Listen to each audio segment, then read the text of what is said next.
Good morning, everyone. This is Rebecca Strauss from Miller Johnson. I am joined today by my partner, Sarah Willey. Hi, Sarah. Good morning. Today, we are excited to present to you a topic that is causing a lot of confusion amongst employers, and it has to do with when a member of an employee's household is in quarantine, isolation, or maybe just unable to attend school, right? The child themselves is not in quarantine or isolation, but the school has shut down because too many other children are. This is kind of like advanced level. what leave and paid entitlements are my employees entitled to during COVID? During last week's webinar that Sarah and I did, we had a lot of questions on this topic, and Sarah and I have both fielded a lot of questions from clients on this topic. So we thought it would be very helpful to all of you for us to focus on that for one entire webinar. Next 2 slides, please. So today's topic, I'll describe to you what we're going to be discussing, and then we'll let Sarah take it over from there while I pepper her with your questions. So today, again, we're going to focus on close contact quarantine requirements and the pay and protection for caring for others. Today, we are not focusing on an employee's own symptoms or positive test. We know that is a big issue for you too. That is not the focus of today's webinar. Last week's webinar focused quite a bit on that, and of course, you can always reach out to us with questions on that. We're focusing on households today because when there's a quarantine or isolation situation in a household, it raises multiple concerns and considerations. Lots of questions about what quarantine requirements the other family members are required to follow, particularly when it's impossible to avoid close contact in a home. That's what makes it, that's when things get really complicated. So Sarah, you want to kick it off from there? Sure, and good morning, everybody. Happy Monday morning, and thanks for joining us. As I put together the presentation for today and use some of the real life examples, questions I've gotten from clients, it became apparent to me that this may be the most complicated and confusing part of COVID that we have faced so far. In other words, when COVID makes itself into a household, particularly a household with young children, that sets off a domino effect of different quarantine and isolation requirements. And you may have employees who are off work for significant periods of time, assuming they can't perform their jobs remotely. So we're going to work through these questions and situations through a scenario in just a few minutes. But before I dive into it, I really do think it's important to go through the various laws, orders, and other requirements that we are going to be talking about and applying to these situations, okay? So on this slide, it's just a list of what they all are: Public Act 238, the MIOSHA emergency rules, CDC guidance, and what the local health department says, et cetera. Now, one important note here, if you don't know yet, the Michigan Department of Health issued a new emergency order late last week on Thursday, and that new emergency order rescinded the previous order that had been issued on October 9th. That new order, the new October 29th order, no longer has specific workplace requirements. It only talks about the wearing of masks and limits on public gatherings and a few other things, competitive sports, for example. What that means for all of us is that's great news, really, because we are likely to be in Michigan, the places we are going to be looking to find out what the rules are that apply to us, what do we have to do, are going to be the MIOSHA emergency rules and Public Act 238. And then, of course, the federal requirements that are in place, the FFCRA. Okay, so that's good news. Also, remember, a week ago, Rebecca and I talked to you all about those 3 new Michigan laws that had been passed, the first 2 of which provide immunity from liability in the event that an individual gets COVID, either in your business, in your workplace, et cetera. So as we talk through the issues today, don't forget it is really important to keep in compliance, or at least in substantial compliance, so that you can enjoy that immunity from liability, okay? Okay, so we're going to run through here this list of the applicable laws, rules, et cetera, as they apply to quarantine requirements, okay? So the first one is Public Act 238. Don't forget that under that act, any employee who has close contact with an individual who either tests positive or who displays symptoms of COVID can't report to work until 14 days have passed since the last close contact, or the individual who had the principal symptoms received some sort of medical determination that, in fact, we were wrong. That person never actually had COVID. So that is likely to be a negative test, along with a doctor saying, yes, I think those symptoms are somehow related to a different health condition, okay? Now, notice something really important here, guys, because I'm getting a lot of confusion about this. Public Act 238 doesn't require employees to stay home if they have what I would call secondary close contact, meaning I am living with somebody who had close contact with a person who tests positive and has symptoms. But the person I'm living with doesn't have symptoms and hasn't tested positive, okay? In that event, only the person who actually had the close contact is required to quarantine under Public Act 238. Now, I know some employers are being broader than that. They're being very conservative and requiring people to stay home if they've had that secondary close contact, and I think that's likely okay, but that is not required under Public Act 238. Just a reminder. Yep, go ahead. Sorry, just quick question, because we receive a lot of questions on a negative COVID-19 test. Does it matter if the employee who must quarantine because they've been in close contact, if the employee receives a negative COVID-19 test? It does not. So Public Act 238 doesn't give that employee an out from quarantine if the employee tests negative. It only gives an out if there's some sort of medical determination that the person with whom they had close contact never had COVID, okay, didn't have COVID at the time the employee had close contact with that person. It does not. And the reason for that, just to put it into context for everyone, is that we are seeing quite a bit of false negatives depending on the timing of when you take the test. And if you look on the CDC site, they talk about this too, and they apply that same principle. Okay, so for example, if you are exposed, have close contact with a person who has COVID, and the very next day after the close contact you get tested, it's going to come out negative regardless of whether you will have COVID or not, because that's too soon, okay?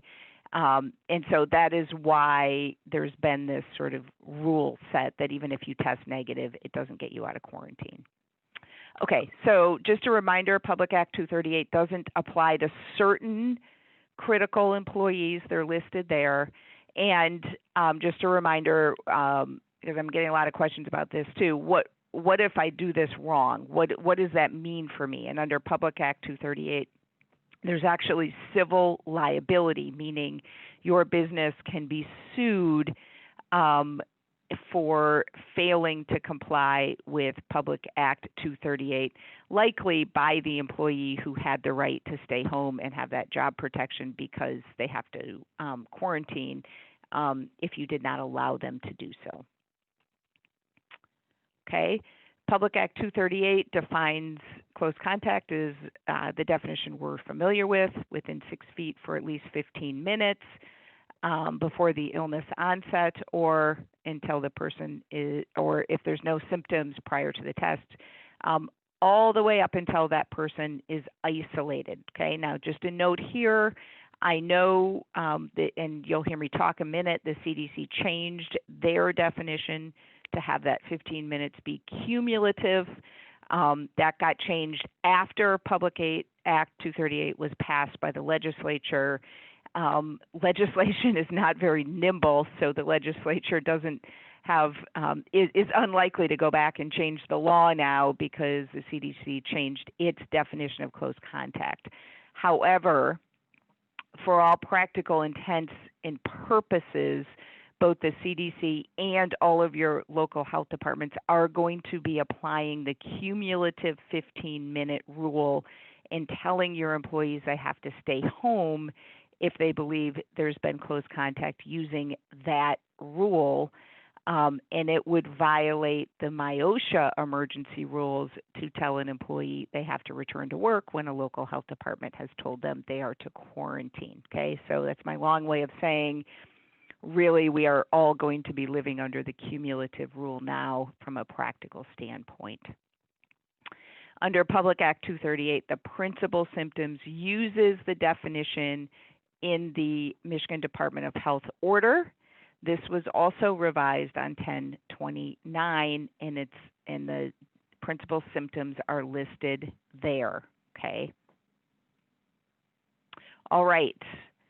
We also, when we think about quarantine, we have to think about the MIOSHA emergency rules. Okay. Now, these rules don't specifically speak to quarantine requirements, but they say that employers can't allow people to return to work until they are released from a quarantine order by the local health department, which is why I say if the local health department is telling our employees they have to stay home in quarantine, the MIOSHA rules say we are not allowed to have them come to work anyway. Okay. Consequence of violating the MIOSHA rules are fines and other penalties. Okay, let's turn to the requirements now of the CDC and the local health department. These are a lot like Public Act 238. So they will also say individuals who have close contact with a confirmed case of COVID-19 has to quarantine from the date of the last close contact. Now, interestingly, note that CDC and local health department focus only on close contact with a confirmed case. As it stands, we are not seeing any local health departments doing contact tracing or spending any time with close contacts with people who merely have symptoms. Okay, so in that event, we would be focused on Public Act 238 and making sure we're complying with that. Okay. And as I mentioned, they define close contact as exposures added together over a 24-hour period. So you could have 3 5-minute exposures for a total of 15 minutes. Okay. We'd be looking again at a MIOSHA violation for failing to comply with what our local health department tells us to do. Okay. I want to emphasize a note here. The CDC guidance and recommendations, along with our local health department guidance and recommendations, do not trump any actual laws. So, for example, Public Act 238, the FFCRA, et cetera. Okay. So, and that's coming up in the context quite often of critical infrastructure employees. We know that the CDC has issued guidance that allow certain critical infrastructure employees to return to work sooner than the usual 14-day quarantine period under certain circumstances, right? They have to follow safety protocols, et cetera. However, Public Act 238 does not provide that broad allowance for all critical infrastructure employees, which means, unfortunately, we have to follow Public Act 238. That is a law, that's a statute in Michigan that we have to follow, and mere guidance from a federal agency does not trump that. Okay, what does the FFCRA say, right? So remember, the FFCRA applies to employers with fewer than 500 employees. It provides employees with both paid time off and job protection, and it provides emergency paid sick leave, okay? 3 categories here in the quarantine situation that could be eligible for emergency paid sick leave. The first one is if an employee is subject to a federal, state, or local quarantine order, and we believe Public Act 238 is more likely than not a state quarantine order. Employees can also get emergency paid sick leave, though, if they are caring for an individual who is subject to a federal, state, or local quarantine order. An example here, guys, a child has been told that child has to quarantine for 14 days because they came into close contact with an individual with COVID. That falls under Public Act 238. Now a parent has to be home to care for the child, not even necessarily because the child's sick, but because the child, let's say, is 5 years old and can't quarantine alone, right? That arguably is a reason that employee could use emergency paid sick leave. Emergency paid sick leave also applies if that employee is caring for a son or daughter whose school or place of care is closed. And then, of course, employees can use emergency FMLA leave for that reason as well. Again, civil liability for noncompliance. Okay, we're almost done running through the applicable laws and rules here, and then we're going to dive into the examples. So hang in there with me for a minute. The Michigan Paid Medical Leave Act is a law that applies to employers with more than 50 employees. And there are a couple of relevant qualifying reasons that we can't forget when we're thinking about household quarantine requirements. The first one is employees can take it if they need to care for a family member with an illness. They also can take it if they need to care for a child whose school or place of care has been closed due to a public health emergency. And they can take it if it's been determined by the health authority that the eligible employee or the family member needs to quarantine because they could jeopardize the health of others due to exposure to a communicable disease, which would appear to apply here anytime the employee or a family member has to quarantine because of COVID-19. And then finally, the FMLA can be in play too, right? So when we're thinking about a household getting quarantined, don't forget that employees can use FMLA to care for a parent, a spouse, or a child with a serious health condition. COVID-19 is not always a serious health condition, but it could be if it satisfied the FMLA definitions of a serious health condition.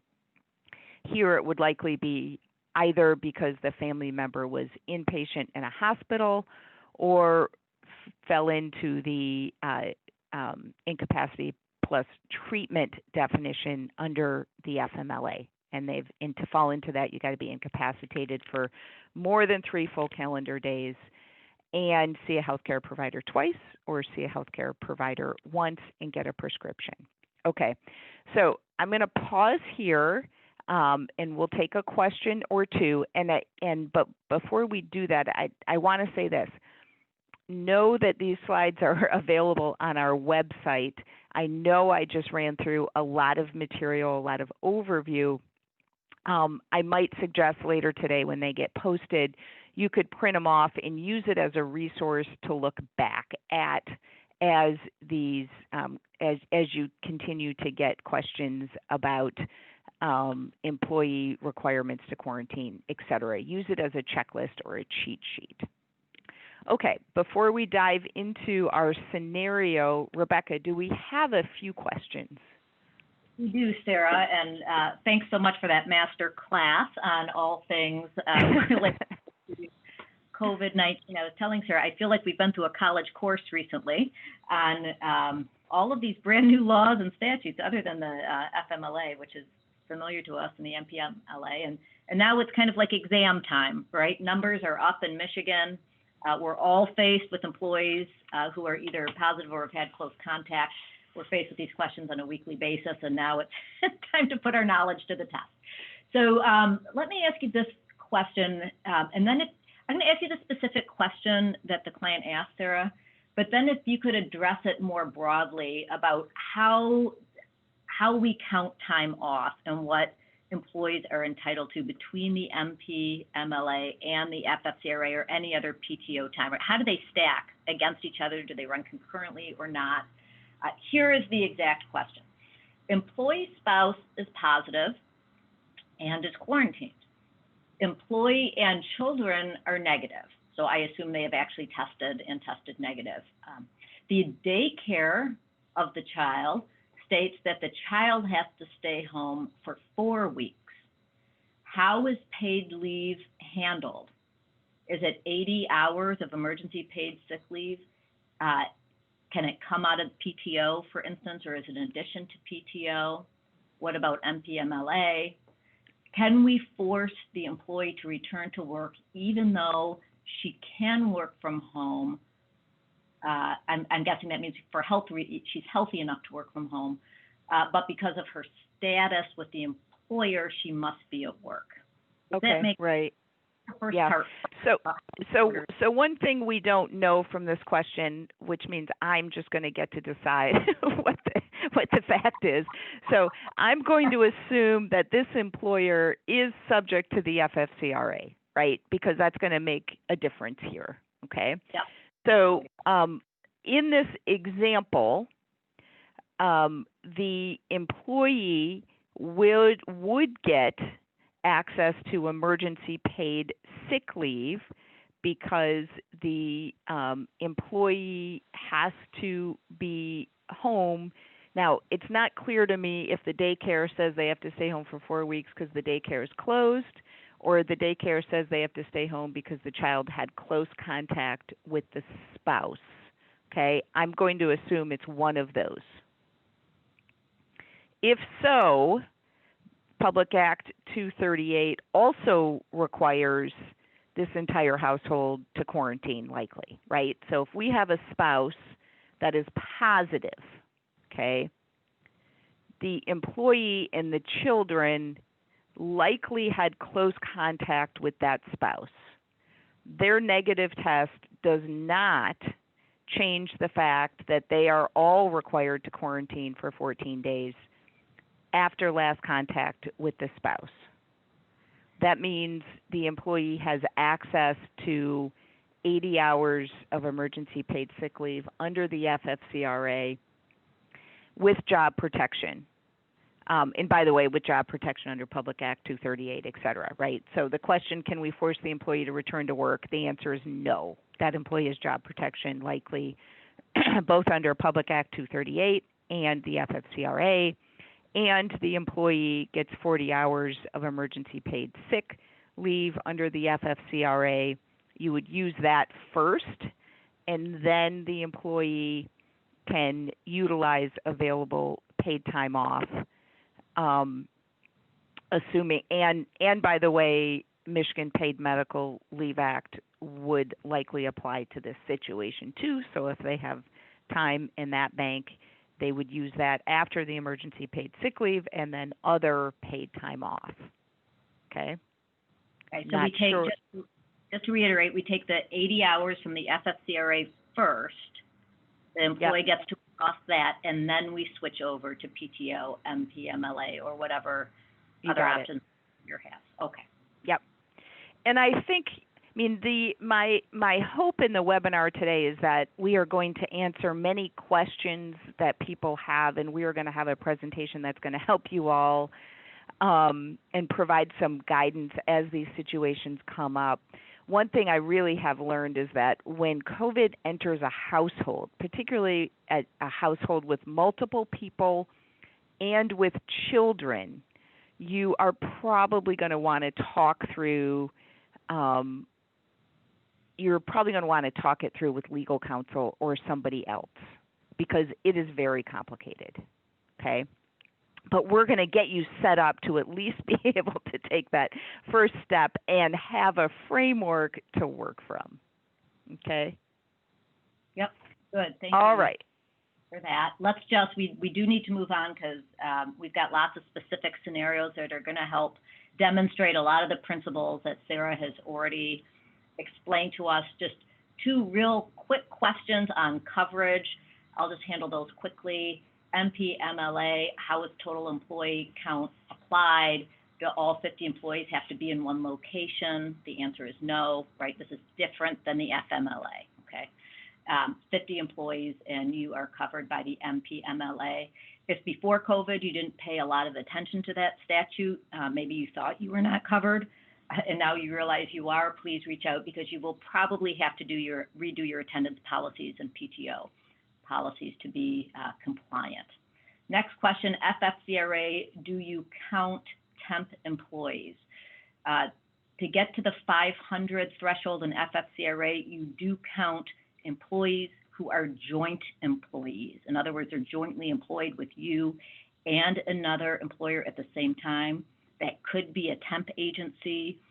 There's a very specific test that we need to go through, lots of factors to consider to decide whether those temp employees will be counted as joint employees of yours. So that's a very client-specific question. You are welcome to reach out to us to work through that. Okay, yep. Sarah, okay. You have for us. All right, so I'm going to first introduce you to the household we're going to be talking about. And I actually made it easy because there's only 3 people in the household, right? So it could be a lot more complicated, but then we'd be talking all morning. So meet the Ronas. We've got Jill, who's a single mom. She works for you. And let's assume she's in a position for which she can't work remotely. She's got to be able to come into work to do her job. Jill has 2 sons. Sam is 7 and Ben is 9. Okay? Oops, sorry, let me just forward the slide. Okay. Now, what you're going to see we're going to do throughout this scenario is I'm going to keep updating this timeline, okay, as the facts evolve.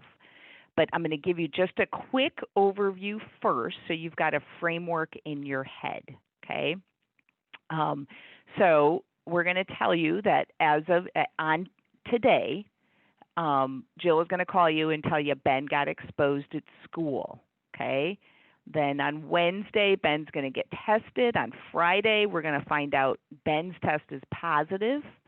And then Sam is going to get sick on the 8th, and school is going to close on the 15th. We're going to go through all of this. This is just an overview right now, all right? So let's dive in. Oh, sorry. Okay, so first scenario, it starts with Ben getting exposed to COVID at school. Okay, so today, Jill gets notice from the boys' school that Ben's table mate tested positive. Ben's last contact was Friday, good news. But of course then he's not allowed back at school for how long, guys? 14 days, okay? So notice something. Ben does not have symptoms. Ben has not tested positive. He's only had close contact, so he has to follow the 14-day quarantine period. The same day that local health department contacts Jill and says, yes, Ben has to quarantine. What does that mean for Jill? Okay, now this is, if we were live, I would be looking out at the audience, right, and asking you guys, but instead I'm going to have to answer the question, okay? So what this means is Jill herself has not been exposed to somebody with COVID, right, or with symptoms of COVID. So Jill does not have to quarantine herself. However, if Jill needs to be home with Ben because he can't go to school, then she likely has a right to do so, okay? So she would have access to emergency paid sick leave because she's caring for a person who's subject to Public Act 238. And by the way, that emergency paid sick leave is at 2/3 pay. And she would have access to, if she doesn't have emergency paid sick leave available, or if she's used some of it or all of it, she would have access to pay under the Michigan Paid Medical Leave Act, okay? Now, important to note, this is job protected leave under both Public Act 238 and the emergency paid sick leave. No, I'm sorry, it's just job protected under the emergency paid sick leave provision of the FFCRA, okay? Jill is not yet subject to Public Act 238 because she hasn't been in close contact herself. She just needs to care for her son who is. If Jill said, don't worry about it, I have somebody to watch Ben, I can still work, we could allow Jill to come to work because she has not been in close contact with the person who actually has symptoms or has tested positive, okay? But in this example, Jill doesn't have somebody to care for Ben, okay? So we're updating the timeline here. Here's what we have so far. 11/2 to 11/13. You'll see that's neatly 2 weeks of work days, right? Ben is going to be in quarantine, and she gets to take the emergency paid sick leave, that's pay and protection, to be home with Ben while he quarantines, okay? Now, because this is a household situation, we know it is not going to end there, right? So what happens next? Jill decides she's going to get Ben tested on Wednesday, and she finds out on Friday that his test was positive, okay? These are facts that are playing out over and over again, guys, in the real world, okay? Jill says, still nobody in my household has symptoms, right? So that means Sam seems to be okay so far, but now we do have an individual in Jill's household who is a positive COVID, okay? We have Ben is now a confirmed case of COVID, and Jill is caring for him. So what has changed now? Well, now Jill has been not only has to care for Ben, but she has been in contact with a person with COVID, okay? So assuming that Jill has to care for Ben for his entire COVID isolation period, here is what the CDC and local health department are going to tell her she has to do, okay? They are going to tell her Ben has to isolate for 10 days from the date of his test. The reason I say that is because Ben doesn't have symptoms, so they're going to use only the date of his test. That will be until November 14th, right? Remember he got tested on the 4th? Then they are going to tell Jill, you, Jill, now have to quarantine for 14 days after his entire isolation period is up. That suddenly puts Jill off work until 11/28, you guys, okay? Take a deep breath. So what does this mean now? Does she have job protection? Does she not? Etc. Okay? Jill can get emergency paid sick leave, remember, until the 13th. But she only has 2 weeks of that, right? She's going to burn through that. For that additional 14-day quarantine period, she is still going to have job protection under Public Act 238 because she had been in close contact with a known case of COVID, and that's and the last date of contact will be the end of Ben's isolation period. Okay, so she's going to have job protection. She's only going to have 10 days of emergency paid sick leave. So once that's up, you should look at whether she has time under the MPMLA and PTO in that order, and then she could take the leave unpaid. Okay, so all of a sudden she is off now for essentially 4 weeks. Let's look at our timeline. Let's update our timeline, right? So remember, Ben was in quarantine from the 2nd to the 4th. He tests positive on the 4th, so the quarantine switches to an isolation, okay? And she gets to use emergency paid sick leave. Her 2 weeks is going to end on the 13th. At that point, she's in quarantine, and she has job protection and pay only to the extent that she has MPMLA and PTO available. Okay, Rebecca, does it make sense to take any questions right now, or should I keep going through our scenario?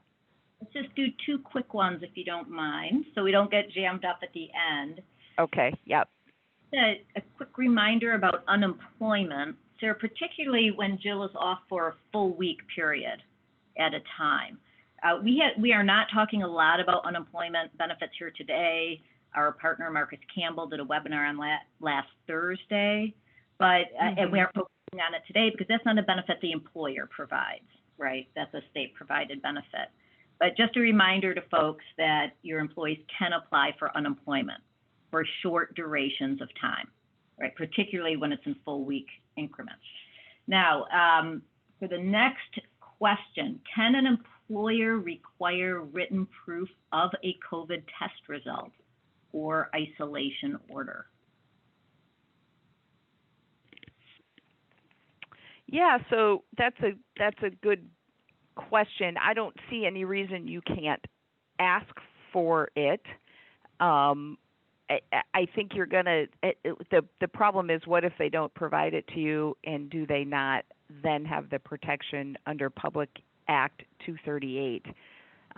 Whitmer's executive order spoke to that directly. Public Act 238 doesn't. The only thing it says is if you ask them to get tested and they don't within a certain period of time, then they don't have the protection of the act. So I would say you can certainly ask for it, but before you fire somebody for failing to provide it, I would suggest you reach out to legal counsel to talk it through.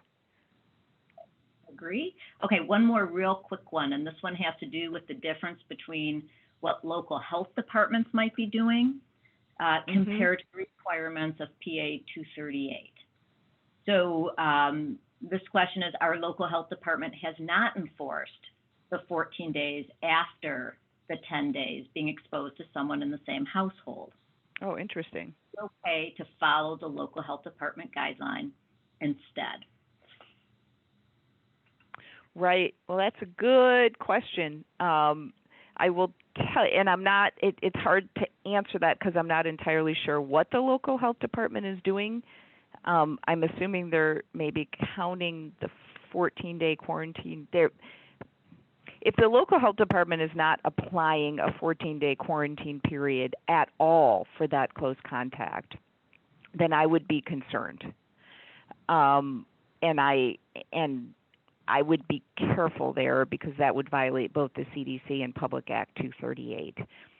I wonder if what the local health department is saying is if that family member is not a child, is somebody else who truly does have the ability to isolate themselves so that the employee does not have any contact with them during the isolation period, then that's true. You don't have to add the 14 days on at the end. If it's something other than that and the employee really is having close contact with that person, but the local health department is not applying the 14-day period, then I would be careful. And again, I think I'd probably reach out to legal counsel before allowing them to return to work. That would be a concern to me. Yep, I agree with you 100%, and I would just add on one layer to that. When you're talking to one of us or our partners about your specific question, one of the things we will want to know is if the employee wants to come back to work, or if the employee is insisting they have a right to stay home, right? When we get into gray areas, when an employee is insisting they have the right to stay home, under Public Act 238, a more conservative approach might be called for, right? But when an employee is begging to come back to work, perhaps there's more gray area there, right? And you may want to Agreed. less Correct. in your approach. That is just one example why the specific context matters in a lot of these situations. And I do want to say again, because I do want to make sure I'm clear on this point. In this scenario we are giving you, these two kids, these two children, need Jill's care. So she has close contact with them during their entire isolation period. That is why the 14-day quarantine doesn't start until that isolation period has been completed. If the household member doesn't require close contact, right? Let's say it was Jill's spouse or another adult in the household, and the adult in the household could truly isolate, and Jill did not have close contact with that person, then the circumstances would be different. Okay? Right. Like my 16-year-old daughter who isolates for weeks at a time, not during COVID. Correct. We have no problem isolating with her in her bedroom. So these quarantine requirements would not apply to me. Yep. Okay. Okay, let's move on then. Okay, let's jump back in. So here's where we are in case we forgot. Number one, we had Jill's son, Ben, be told that he couldn't go to school because he had close contact with a kid at school. Then we had Ben get tested and test positive. Now Jill calls to update you again. We are a week in here, right? So this is a week from today on 11/9. She says, oh God, now Sam developed symptoms the day before, so the Sunday before, and Sam is also home from school now. Sam's doctor says just assume he has COVID and isolate him for 10 days. Now, what does that mean for Jill? And again, guys, I can't emphasize this enough. This is how it goes with COVID-19 in a household, particularly a household with young kids, okay? So now what? So now Jill also has a son who has symptoms of COVID that didn't start until the 8th. She also is going to have close contact with him, right? So Sam is going to now have to isolate for at least 10 days from the onset of his symptoms and until he's fever-free for 24 hours and other symptoms have improved. Assuming everything goes perfectly, Sam is going to have to isolate from 10/8 to 10/18. Again, assuming Jill has close contact with Sam through his isolation period, she is now off work until December 3rd. My goodness, guys, we now have Jill off an entire month. Okay? What does that mean for her? She is going to have job protection likely through December 3rd. Just as a reminder, remember she had that emergency paid sick leave through the 13th of November.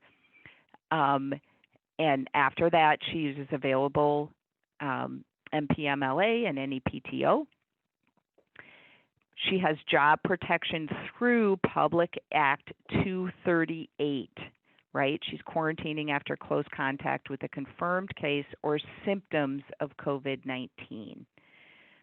Also, just to throw it in there, depending on how sick Sam gets, it's possible she might also have FMLA to care for him. So you'll want to pay attention to that and send her the paperwork if it appears that Sam is inpatient or is going to see the doctor multiple times or getting a prescription, etc. Okay. at some point during this leave, Jill likely will run through her emergency paid sick leave, MPMLA, and PTO, right? Because don't forget, she's got a chunk of time here between when her emergency paid sick leave exhausts on the 13th and when she can come back on to work when her quarantine ends on the 3rd. And if that's the case, then it would just be unpaid job protected leave, sort of like FMLA often is. Okay, so updating our timeline here, guys, right? So we had been in quarantine for a few days. Then Ben moved to isolation through the 14th. Then Sam moved to isolation from the 8th to the 18th. And Jill is in quarantine now all the way through the 3rd of December, okay? She's going to have job protection through all of this, paid time through some, maybe all of it, if she had, depending on how much PTO she has to take. Well, take a deep breath, because of course it doesn't end here. On 11/5, the health department closes the school due to the outbreak, okay? And by the way, that should be, that I meant to put 11:15 there, just so the timing of it makes sense to you. So assume that's 11:15. School is moving to a virtual format for until the holiday break begins on 12/21, okay? Does this change anything for Jill? Well, certainly, right? Because we know the FFCRA also provides emergency FMLA for time when she's not able to work because she needs to care for Sam and Ben due to the school closure. Now, this is interesting because we know Jill already wasn't going to be able to work through 12/3 because she had to quarantine, right? So arguably, she doesn't get this time until after her own quarantine period begins and the school closure ends, okay? And the reason for that is the FFCRA regs, again, say you only get the school closure paid leave if you could have worked but for the school closure, okay? So updating our timeline here again, right? We had Ben in quarantine, then Ben switched to isolation, then Sam was in isolation, then Jill was in quarantine, and then the school closure, okay? So she'll get emergency, well, first of all, she'll get job protection for this entire time. Now, it's starting today, now continuing all the way through December 21st. She's going to get paid leave through emergency paid sick leave through November 13th. Then she can use whatever she has under the MPMLA and PTO. And then starting December 3rd through the 21st, she can use her emergency FMLA pay. That's it. That, by the way, is at 2/3 as well. Okay? All right. So that runs through our scenario and our timeline. Rebecca, what questions do we have? We have a few more minutes for questions. Yep, a very good question from Michael. Your timeline runs us through December 21st. And right now, FFCRA is set to expire at the end of this calendar year, which is very close to your timeline, Sarah. So if the sequence of events actually started 2 weeks later, the expiration of the FFCRA could really come into play here. I have my own opinions about how to think about that, but I'd like to hear yours first. How should employers be thinking about the fact that the FFCRA is set to expire at the end of this year? Right. Well, really, we're all guessing as to whether or not it will be extended past December 31st. And don't forget, it's not just a matter of whether it will be extended past December 31st, but also whether employees will get additional time, right?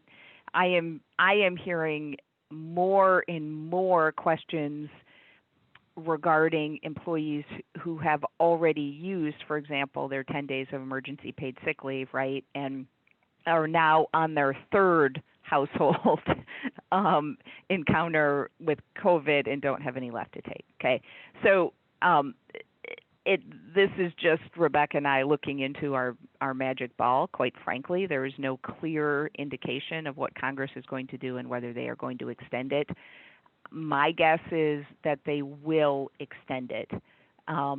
The reason for that is there's been some studies done that seem to indicate that the availability of job-protected paid time off under the FFCRA has helped minimize the spread of COVID because it's allowed and encouraged employees to stay home. So my guess is it's going to get extended, but we are guessing what Congress is going to do, which is really just a fool's errand, quite frankly. Right, because there's a little thing coming up tomorrow that could change lots of things. But for what it's worth, I agree with Sarah. And for those of us that like long-term planning, I certainly put myself in that category, which has made the past 7 months uncomfortable for me.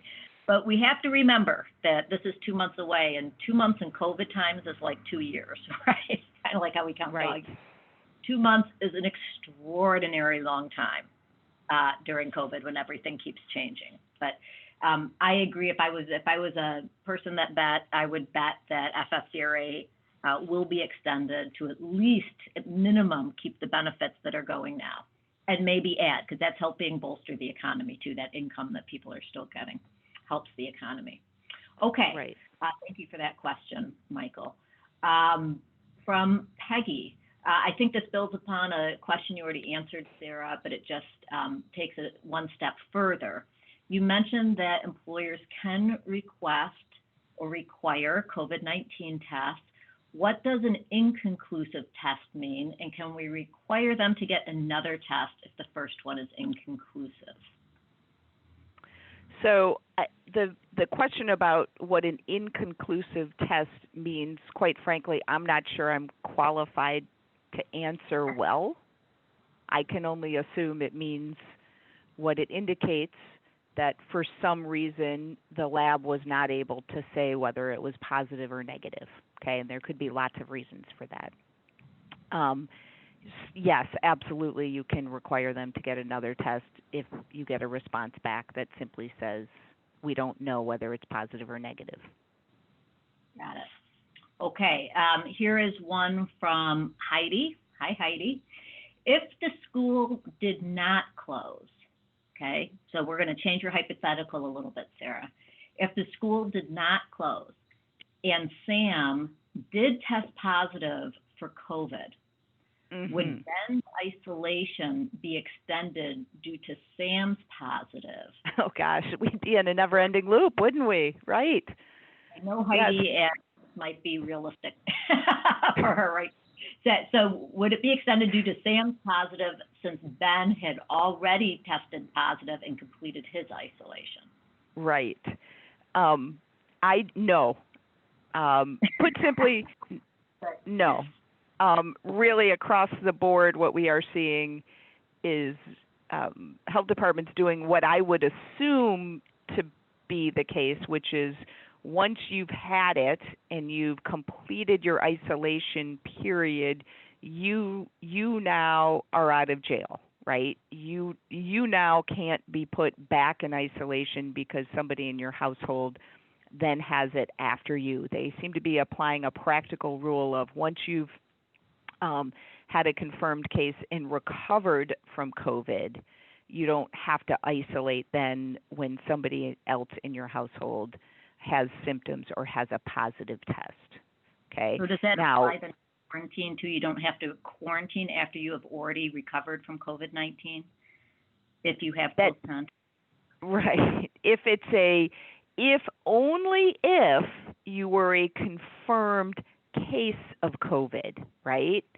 So let's say here that let's change the scenario again and say Ben in the first place never got tested but had only symptoms. Mm-hmm. So we don't know for sure whether Ben really had it or not. Okay? In that case, they would likely require him to quarantine because it's possible in the first place he actually didn't have COVID-19. Got it. Okay. One more question, and then I think we'll let everyone get on with their mornings. There, as you know from your client calls, and I know from mine, our HR folks are starting to get a lot of pushback from frontline supervisors, right, who are trying to schedule and trying to get enough people to work, particularly when the employees want to come back to work. Okay, remember, there is a distinction here, a practical distinction we need to make when we're thinking about these things.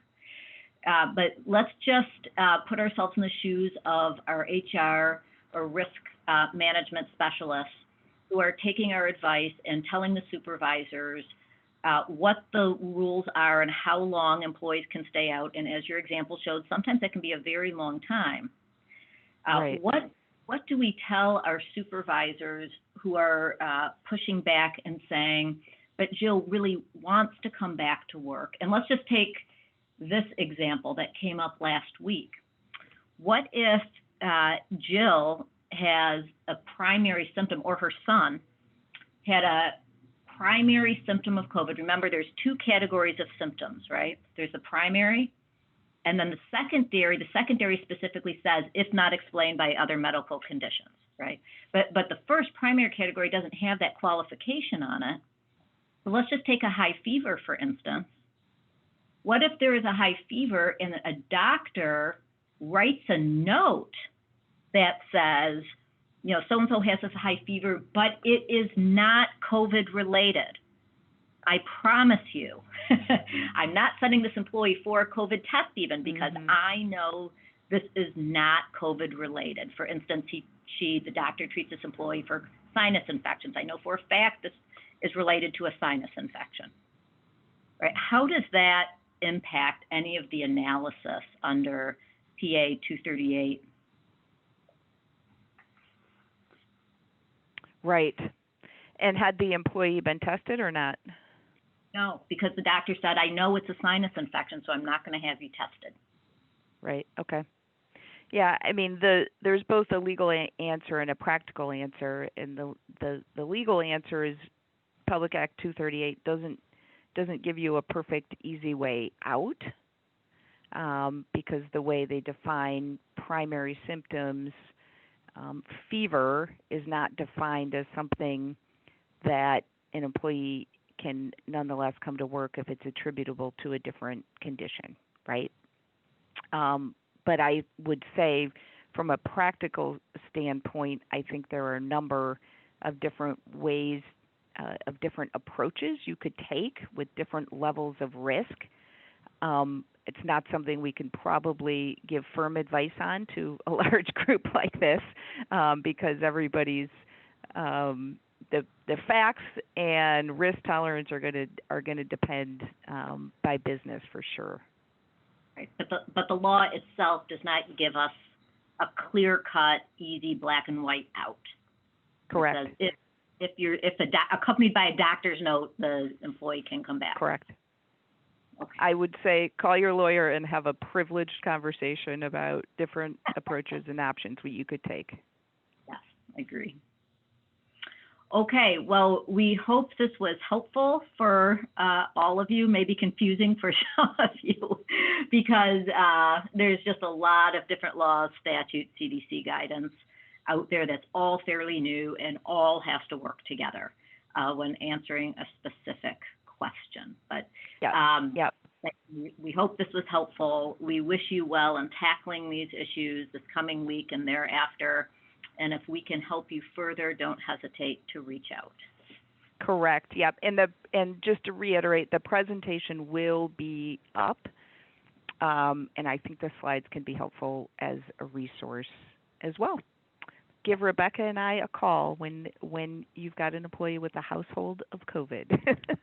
Thank you, everyone. Be well and be safe. Have a great day.